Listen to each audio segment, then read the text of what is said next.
45 minutes, here on BBC One. Today, the heir hunters uncover a colourful past.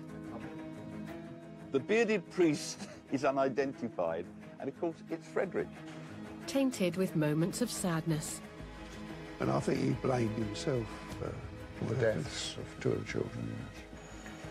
Whilst on another case, the team are tested to the limit. As a researcher, there's only one thing worse than a commonly occurring surname, and that's when someone with that surname marries someone else with a commonly occurring surname. It's all in a day's work for the heir hunters.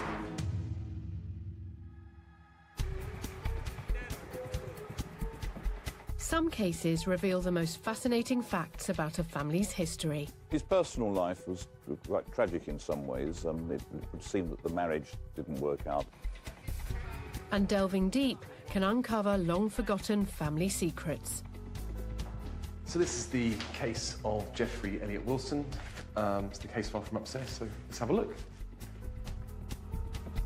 When Fraser and Fraser took on the case of Geoffrey Wilson, they quickly realised it could be a valuable estate to work. When we started to look into the case of Geoffrey Elliott Wilson, it became apparent pretty quickly that the deceased owned his own property, which means there is going to be good value for us to work the case. So based on the property values in his road in Peacehaven, we think the property could be in the region of about £280,000. The hunt was on, and the first thing case manager Ben and his team needed to do was establish some basic information about Geoffrey. So one of the first things we'll do when we're looking into a case is contact neighbours to see if they had any knowledge of the deceased, which can help us out with our research.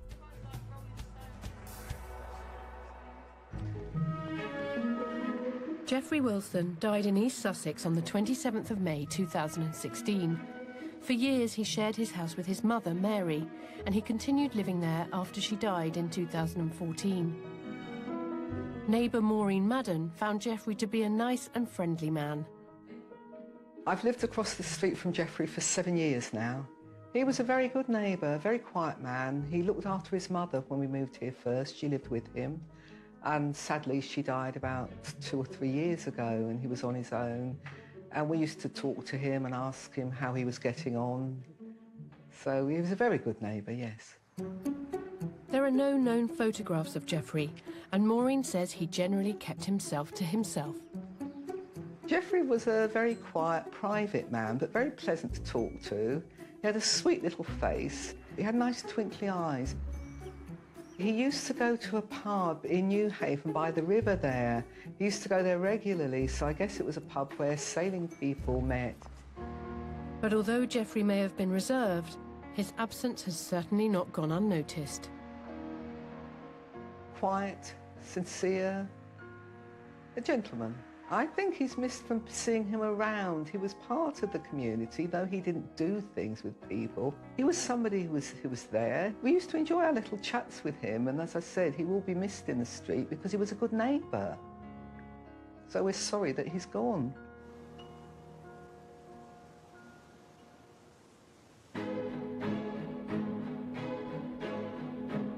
In the office, Ben had been able to glean some valuable information from Geoffrey's neighbours.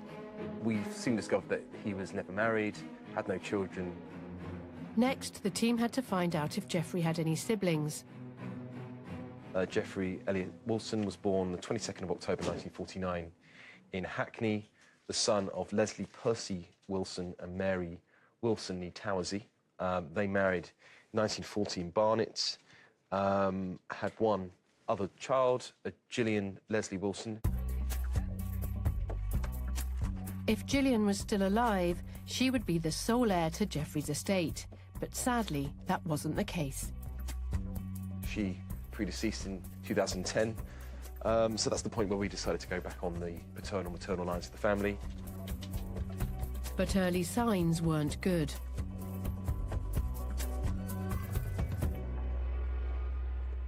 There are no heirs on the paternal side of the family. The deceased father was an only child. This meant the team's chances of finding heirs were immediately halved, and all hopes now rested on Geoffrey's mother and her family. Mary Towersey was born in 1918 in Islington, and she was the daughter of an Ernest Towersey and Edith Bunn Marshall. They married in 1896 in Colchester.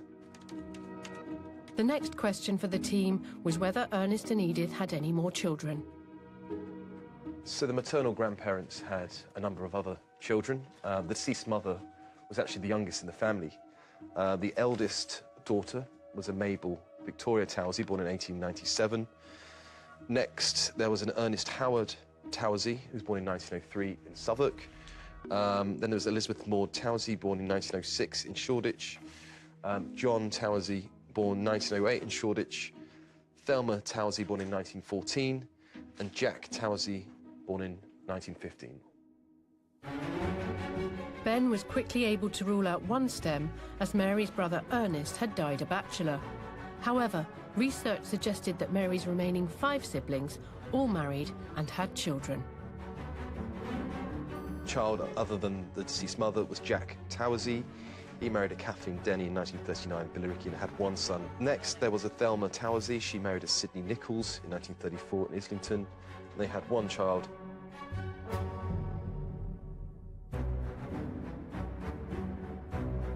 The team had made a flying start to the research, but their hunt for heirs was about to be thrown off course. So when we started to research the stem of Mabel, that's when our problems really started. Mabel Victoria Towersey was born in 1897 in Colchester. She married a Frederick Charles Harrington in 1915 in Pancras.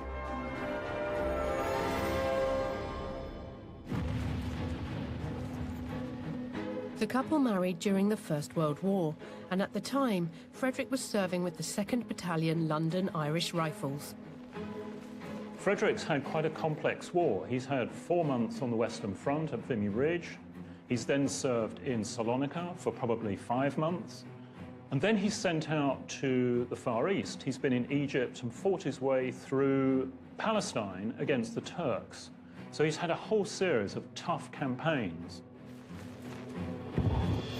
It seems the toll of fighting in so many battles over such a sustained period proved too much for Frederick.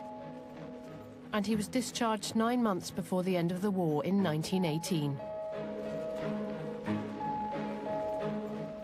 He would have been exposed to artillery bombardment, machine guns, sniper fire, and that slowly erodes your capacity to cope. It uses up your mental energy. To cope with life in the trenches, the men developed strong bonds and would often use faith to guide them through their darkest moments. The common mechanism is prayer, because it's a dialogue with God. It distracts you from what might happen, and it appears to confer some protection. But for men like Frederick, the horrors of the trenches were compounded by new types of warfare. Gas was the new horrific weapon of the First World War. It was considered inhumane, terrifying, a misuse of science. And so the post-war narrative tends to be dominated by the use of chemical weapons. And so any veteran who isn't functioning well, who has some medically unexplained illness, tends to have that attributed to the effects of gas. It's believed Frederick was one of the many men to suffer from gas poisoning. However, that may not fully explain the reason for his discharge. In February 1918, he's described as being medically unfit, he's evacuated to the UK, and he's put on light duties. And that kind of suggests a diagnosis of shell shock. One way they cope with their distress is to somatize it, to convert it into a physical symptom. So it's very common in the 20s and 30s for veterans to suffer from stomach cramps, indigestion, chest pain. They are the classic symptoms of shell shock in the interwar period. Despite the traumatic effects of his time on the front line, Frederick had survived the war.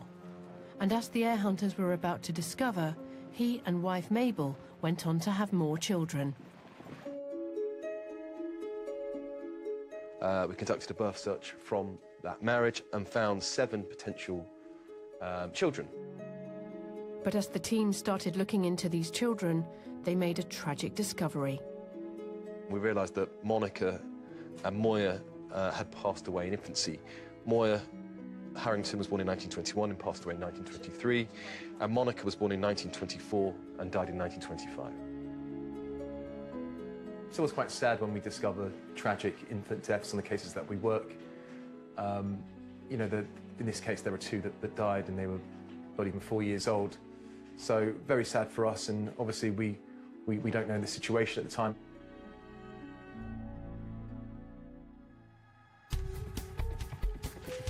Ben now turned his attention to the remaining children and was able to make quick progress.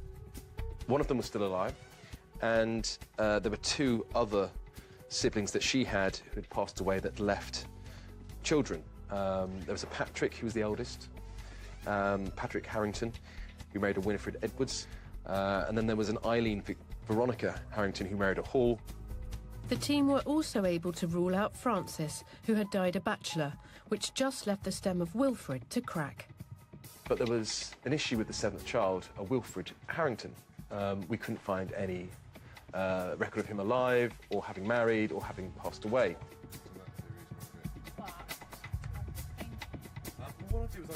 Although Wilfred was listed on the census, the fact there was no other trace of him was a concern for the team. But ordering in a key document would prove invaluable. So we purchased the birth certificate, and we realised that he was actually Wilfred Besant. What happened was that Mabel went on to have another child with a Wilfred Besant.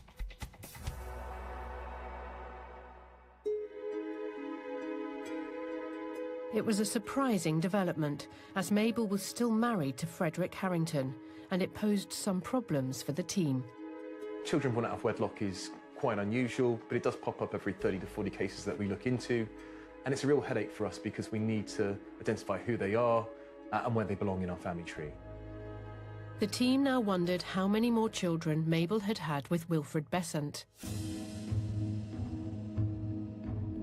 They started by scrutinising the birth certificate of Wilfred and Mabel's son. On the birth certificate, we have, first of all, when and where they were born. So in this case, it was the 21st of March 1929 in St Pancras.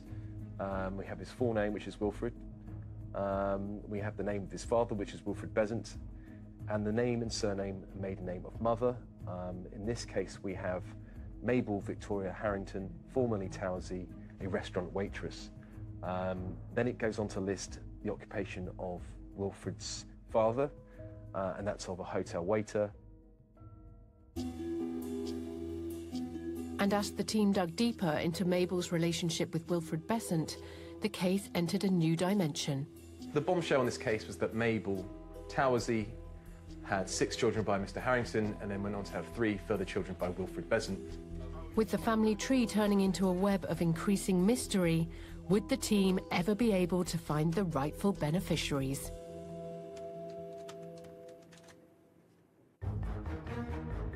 When the heir hunters take on a case estimated to be close to £500,000, the stakes are always high. You know, if we can get the chance to come and see you and take you through some of the family history, then that'd be really good. And today, the race is on to track down and sign up the heirs to a potential £419,000 fortune. He hasn't signed with any competition as yet. In the London offices of heir hunting firm Finders International, the team is working at full speed as 3 new cases have come in.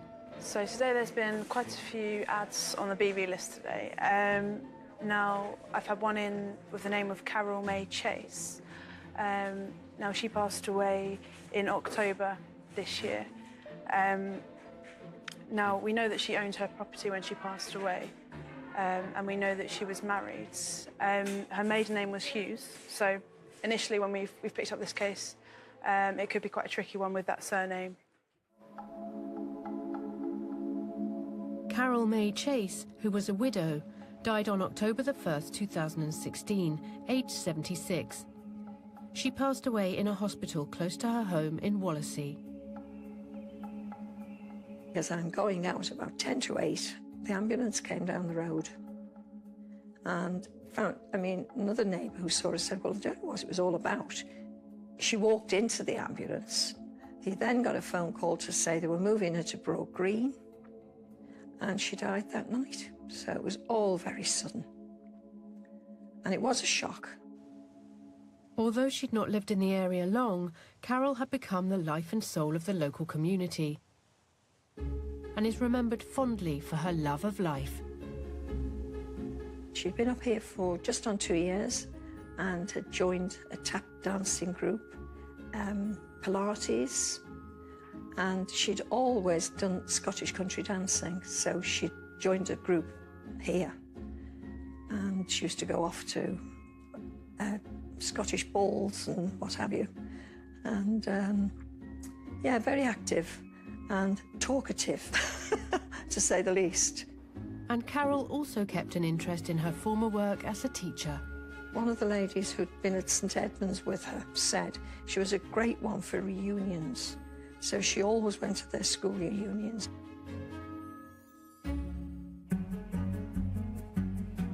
Carol owned this house on the Wirral, and with an estimated value of £419,000, the team know this is a major case that will attract the competition.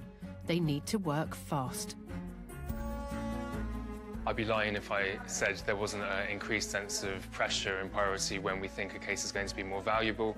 Obviously, this means that not only we stand as a company to earn more money on the signatures we obtain from the beneficiaries. And no one is feeling the pressure more today than case manager Suzanne, who is trying to piece together the history of Carol's life. She previously lived in Plymouth with her husband. Unfortunately, her husband passed away in Plymouth, and it looks like she then moved back up to where she was from in Wallasey and bought a property there. Initial investigations suggest that after the death of her husband, she probably had very few ties to the Plymouth area.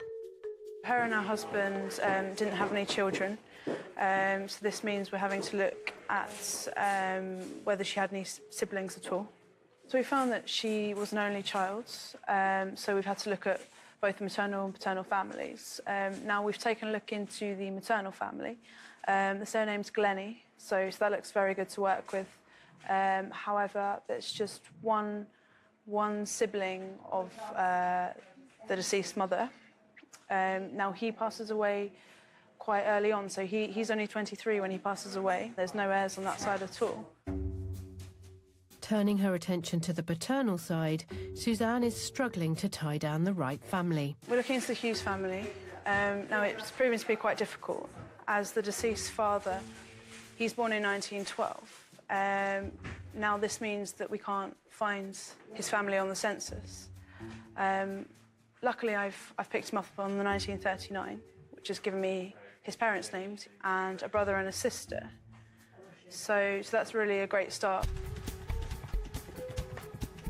Making progress, Suzanne has established that Walter's parents were Frederick Hughes and Amy Pritchard. We're doing a Hughes and Pritchard birth search in Birkenhead. Now that's throwing up loads and loads of possibilities.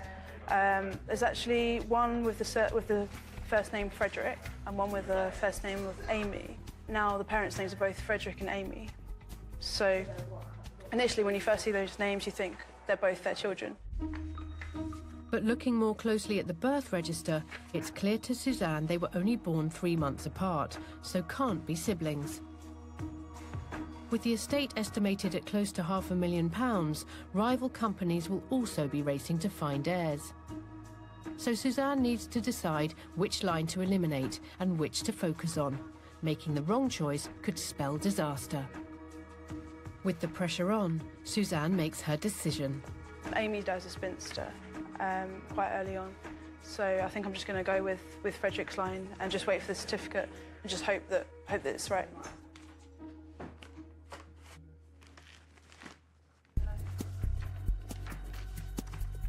And the arrival of Frederick's birth certificate shows Suzanne's decision was right. I had a possible Amy or Frederick. They're both born in the same year, so and both parents were named Amy and Frederick. Okay. So we've got that one back and that's incorrect, so we definitely know that this line's right. Suzanne has managed to establish that Carol's father, Walter, was the eldest child born to Frederick and Amy Hughes. His sister Emily's death as an infant has brought her stem to a close. However, Walter's 3 other siblings, Frederick, Stanley and Dorothy, could have had children. These would be cousins and heirs to Carol's estate. All right, thank you. Bye-bye. Just as they're making progress, a new twist spells disaster as they try to descend Dorothy's stem. She marries a Jones. So I picked up the marriage to a Leonard Jones in 1940 in Wallasey. So that's a huge Jones birth search, which is impossible. There's so many in that area, and it's really close to Wales as well. Hughes and Jones are the most common names in Wales. If Suzanne has any chance of staying ahead of rival companies on this high-value case, she has no alternative but to continue down the more costly and time-consuming route. It's simply impossible to really work without any certificates. So it's a bit of a nightmare. We're going to have to order loads of certificates locally. Now we've got an agent who's already on his way to go and pick up some certificates. The certificates that we need to order are going to cost us quite a lot of money in terms of the volume of documents we'll need, and just in terms of the speed in which we find heirs, it's going to be a lot longer than if that didn't occur. So hopefully that can give us a bit of a head start. But there's no guarantee that they'll make it to the register office first.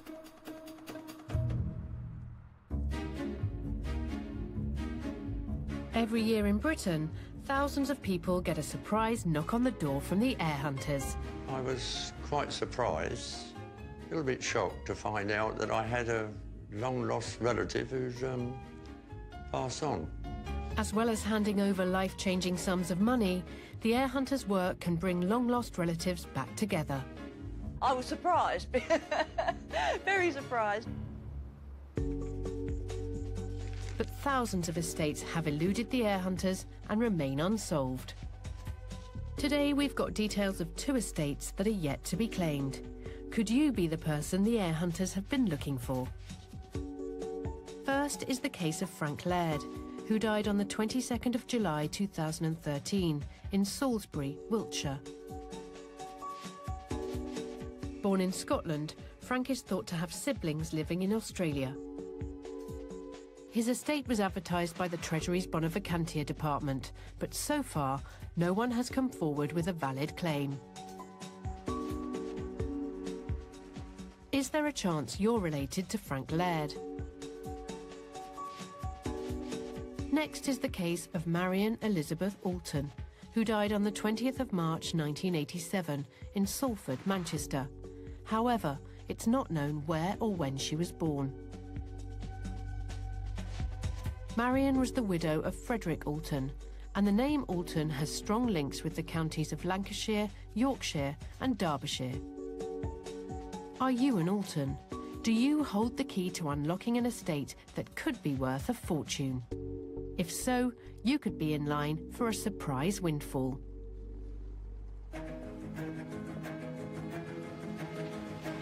In London, heir hunters at Finders International are in a non-stop race against rival companies on the case of Carol Chase.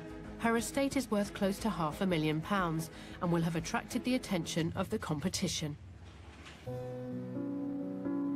76-year-old widow Carol from Wallasey had died unexpectedly in the autumn of 2016.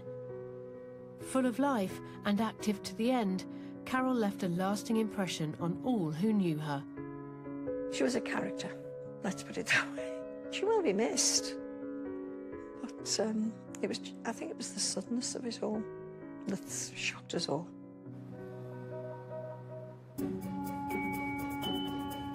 The team have had to act fast and dispatch a travelling researcher to get a number of records in person.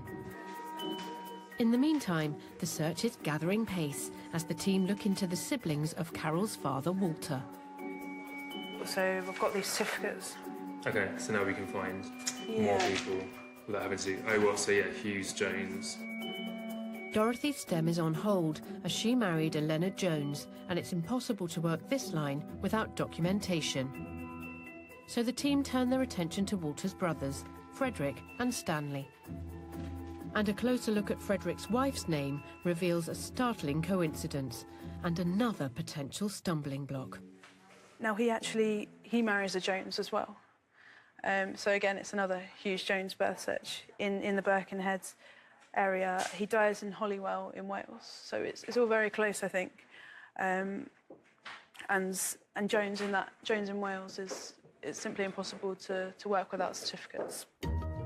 With Frederick and his sister Dorothy marrying Joneses, pinning down the right heirs is going to be extremely tough. But there's one more uncle left to research. So the final stem on the Hughes side is Stanley Hugh Hughes. Now, he passed away in '74. Now, we're not sure if he married. There's 3 potential marriages.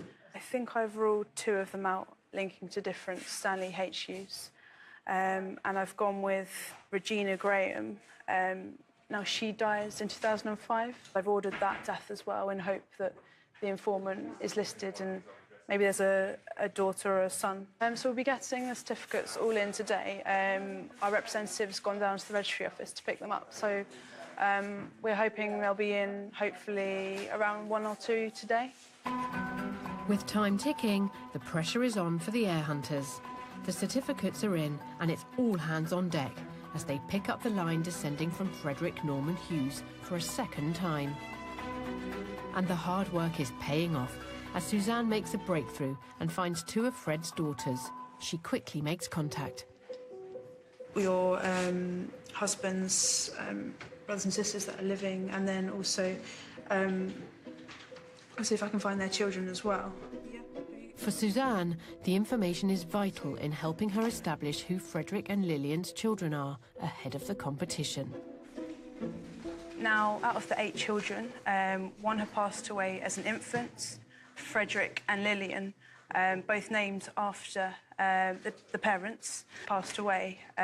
Frederick had 5 children and Lillian had 2 children. These certificates led us to crack a Hughes Jones stem and locate 12 heirs.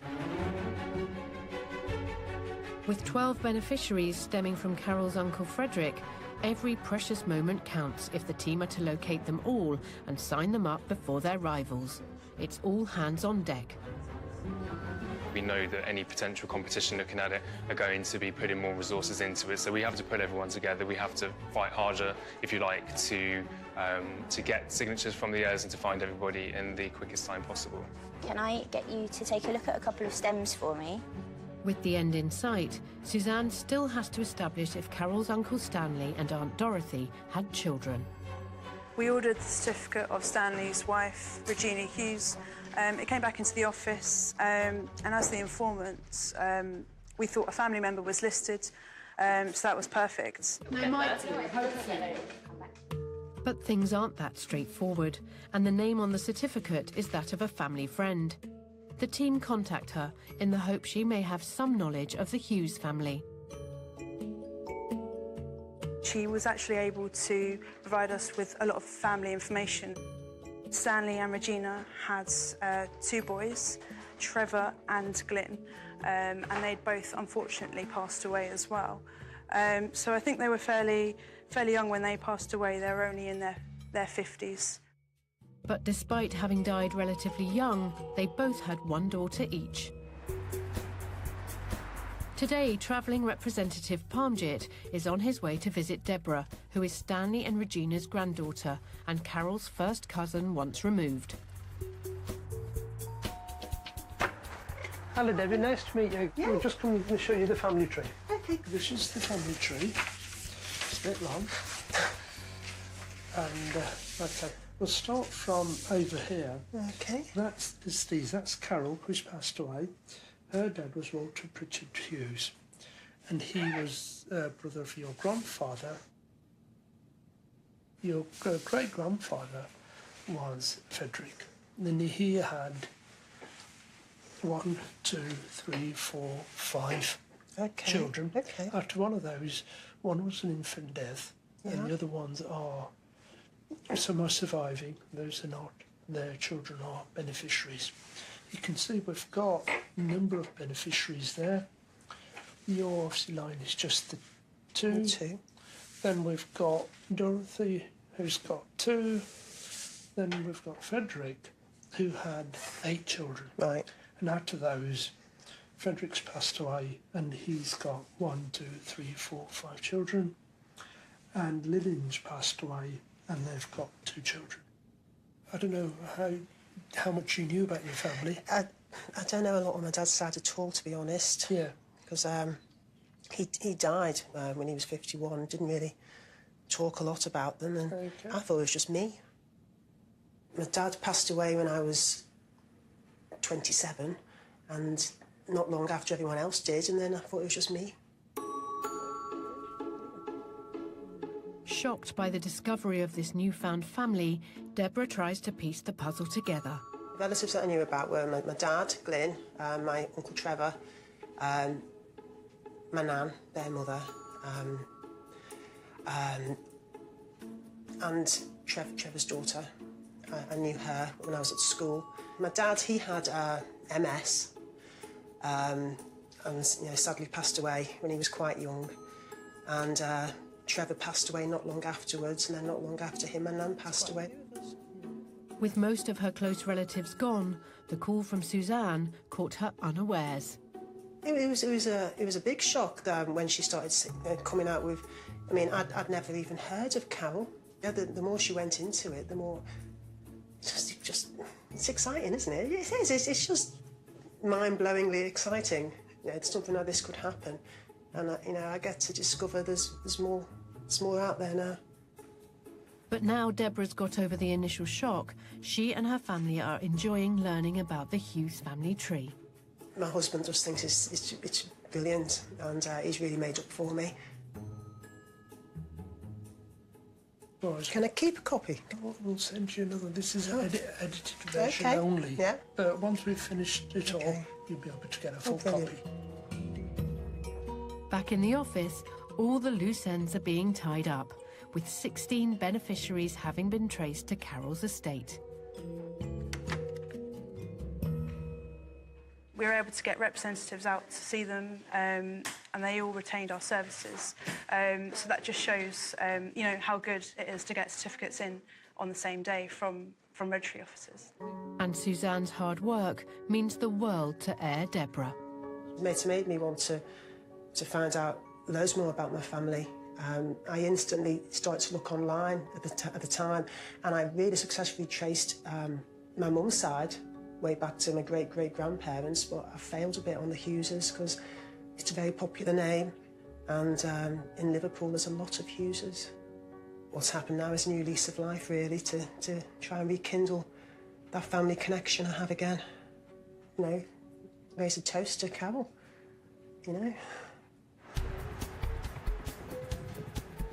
In London, the team at Fraser & Fraser were trying to find heirs to the £280,000 estate of Geoffrey Wilson. Do you know what? That's probably why we couldn't find him. Research into Geoffrey's mother Mary's family had thrown up a curveball for the team.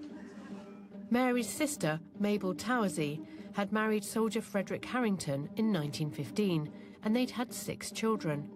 But now it transpired she'd had more children with a man called Wilfred Besant. So when we discovered that Mabel went on to have another child, Wilfred, we then thought, well, maybe do they have any other children? So we've then used that combination of Besant to Towersey, but we've had no trace. So we think, well, maybe she's playing around with her names, and in our experience this can happen. So we've then just decided to have a shot in the dark and see if there's a Besant to Harrington birth. And we've got 2 in the same sort of area, in London City, a Colin born in 1930 and a Mavis born in 1931.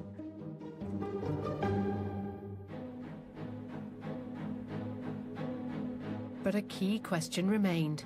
Why had Mabel gone on to have more children with Wilfred while still married to Frederick? Research into Frederick's remarkable life would provide a possible answer. From a young age, Frederick had been deeply religious, and in his mid-teens, he took his faith in a new direction. I think about 16 or 17, like some people at that period, he converted to Orthodoxy, and in those days there weren't many Orthodox churches around, so he was received at the Russian Orthodox Embassy Chapel in London in 1897, so he became Orthodox then. From 1899 to 1918, Frederick served in the army, fighting in both the Boer War and the First World War. But after being discharged, it seems Frederick then dedicated his life to his religion. His Christian faith was something that was very important to him. He was a good man, a man of prayer, a kind man who cared about other people. During the 1920s, it's believed Frederick spent time in Africa, spreading the word of the Orthodox Church. He'd spent his childhood there, he'd spent his early youth there, he'd worked there, and he clearly had a rapport with African people. He also spent time in India. When he was in India, that there were people who needed to be prepared for baptism. There were people who had been converted, and he was helping to assist them. They were quite large numbers, so this was a task that he took on. By the late 1920s, he returned to London and became an active member in what is now known as the British Orthodox Church. Well, the British Orthodox Church is a church of the Orthodox tradition. We derive from the consecration of our first bishop from Syria in 1866. Our task is actually to bring orthodoxy to British people because we see orthodoxy as being universal. Frederick was ordained and set up his own mission to help the poor of Islington. He saw things on quite a sort of sensible scale. He had the idea of missions going off, sort of household services, people going around dealing with the problems of poverty, and the area where he was in Islington, of course, in those days was quite a poor area. His tireless work earned him a lasting legacy. He was highly respected in the church, and although he'd been dead long before I was born, people still spoke of him with affection, and there were people who knew him personally. Some people called him the poor people and children's bishop because he was seen around the streets in his robes. But Frederick's worldwide travel seemed to take its toll on his marriage. His personal life was quite tragic in some ways. It would seem that the marriage didn't work out. There were issues there, and so his wife left him and went off to live with someone else. But he was a loving father, and it's very interesting that his son Patrick remained very close to him.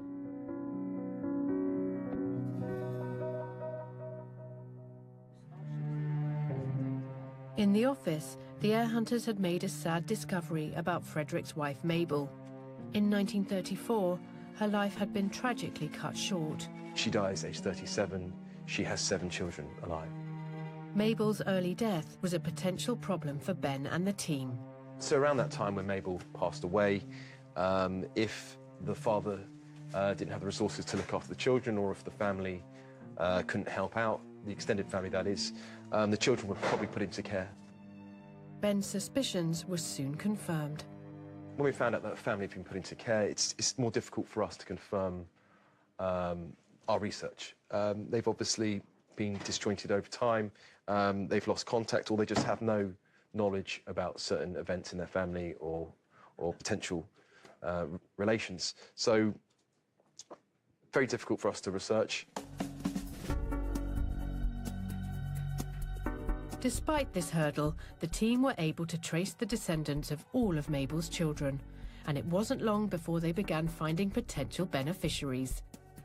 What children we got there?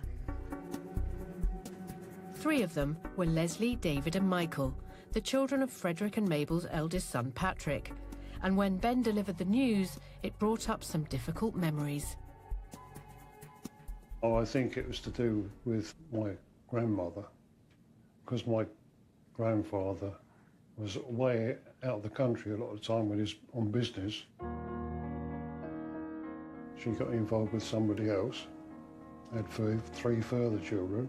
It's all going on under the nose of my grandfather. He didn't know because he was away a lot in all sorts of parts of the world. Tragically, their father Patrick also remembered the deaths of his 2 young sisters, Monica and Moya. 2 of the sisters died. One was burnt and the other one fell down the stairs. And there was only 1 and 3 years old. She was very young, you know. I mean, to get upset myself thinking about it, you know. Dad was looking after the children, really. Yes. Even one of the older yeah, children, yeah. looking after the younger ones. And I think he blamed himself for the deaths of two of the children, yes. It seems this disruptive upbringing explains why Leslie and his brothers had never heard of the deceased Geoffrey Wilson. The war and the breakup of